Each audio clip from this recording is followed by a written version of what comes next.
Yun, nilabas niya na yung dirty Oh niya. my God! Nilabas niya yun, napakadumi. Ang bastos. Pag nag-survey kayo, malamang ang makikita nyo mga kamote drivers, Yes. mga lalaki yan. Mga lalaki yan. Kung meron ng babae, kukunti lang yan. Pero Oo. usually, mga lalaki talaga yan. Naka-encounter ka na ba ng ganyan? Ano usually yung yung mga memorable encounters with sweet potato drivers? Ay, mga sweet potato drivers. Meron nag-dirty finger sa akin. Oh my God! Oo. Hindi ka nakilala na si Maria Morena ka? Ay, hindi. Siyempre, tinted tayo. Alam mo, Oh. first time ko yun. Tapos, gusto niyang mauna sa akin. Ay, Oo. ayaw kapag bigyan, kinakat ka talaga. Kinakat niya talaga ako. Tapos, syempre ako, Tapos, nung medyo tumapatapat na siya sa akin, yun, nilabas niya na yung dirty Oh niya. my God! Nilabas niya yun. Napakadumi. Ang bastos. Ako ang ayaw ko lang sa mga ganyan. So, nagmomotor yon. Hindi. Ano siya? Sasakyan din siya. Ay, sasakyan din. Anong brand ng sasakyan? Ay, naku, magkakaalaman tayo. Sige ha. Ano siya? Um, SUV? SUV siya. Oh. SUV siya eh. Ako madalas napapansin ko pag SUV.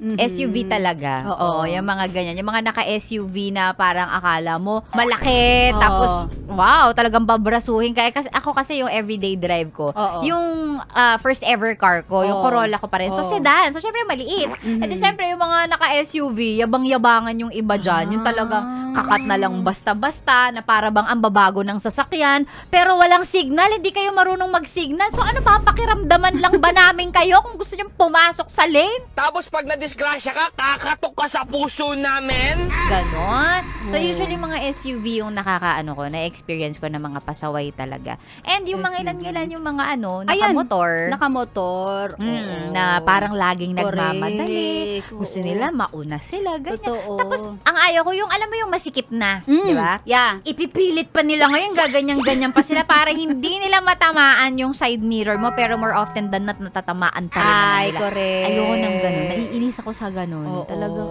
kuya, ano ba?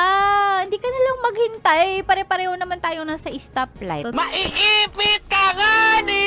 Ayoko ng ganun. Tsaka Pinipilit. diba, tayo bilang mga drivers, wow, gusto natin yung safe distance. Correct. Tapos, ito mga kamote riders na minsan, hindi naman lahat ha. Okay. Pero yan na nga, alam mo na may safe distance ka na dun sa nauna sa'yo. Isisiksik talaga nila yan. Yes! Totoo! Isisiksik nyo. Anong ginagawa mo dyan? Dadaan siya dun sa harap mo na pipilitin niya. Pipilitin talaga niyang tumagusod para lang tumawid sa pagitan mo at saka nung sasakyan sa harap mo. Correct. Para kayong mga gusto niyo yung mga masisikip. Kung saan masikip, dun kayo sisiksik. Pasok kayo ng pasok! Ano bang ginagawa mo dito, ha? Sinasabi ko na nga ba eh. Solid yes friend ka talaga. Dahil nandito ka na rin lang, sige na, mag-like at mag-comment ka na. Mag-subscribe ka na rin at i-click ang notification bell. Para mapasali ka sa mga kalokohan namin. Bawal na bawal mag-no dito, ha? Kasi yes to yes!